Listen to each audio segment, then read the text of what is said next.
So let's have a look at what it would be like to come on scene and to get a briefing and have someone offer to give us some layers for the scene that they're on. So I'm going to open up my iPad here and find the Avenza app icon. I'm going to click on that. I've just gotten on scene. I don't have any maps downloaded, so I'm just going to use the base map. We have service in this area, so I'm just going to click on base map. I've got some stuff plotted on the map, maybe work I was doing before or from a fire last year. We'll go down to the bottom right-hand corner here, open up the layer menu, and then hide these layers for now.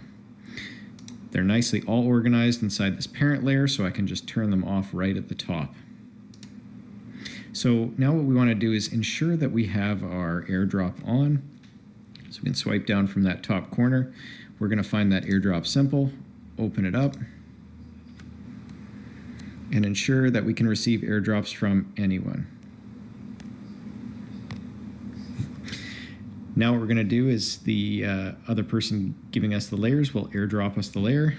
We can see it's come in. We're going to hit accept.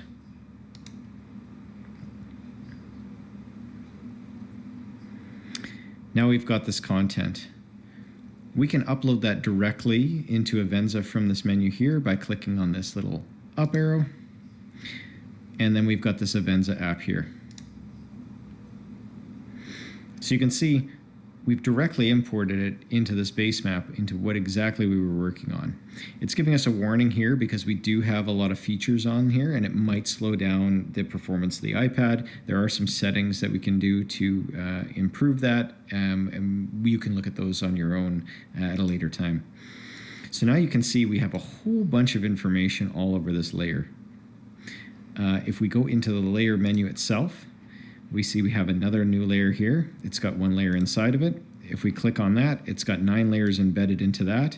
So we've got power poles, transmission lines, critical infrastructure. Let's take a look in there.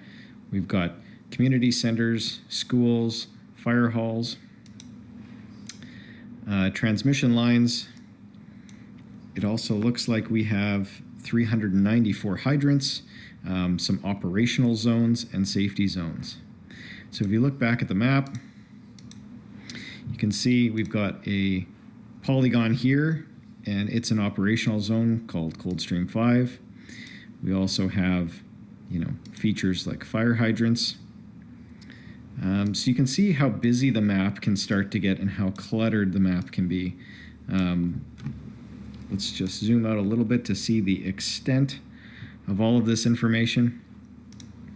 So again, if we went into our layers menu here and we wanted to turn off maybe all of the hydrants, maybe that's not important for us right now and it's cluttering our map, we can press that hide button. We can see that that feature is hidden with the eye with the cross on it. When we back out of here and look at our map again, now all those hydrants are no longer on the map itself.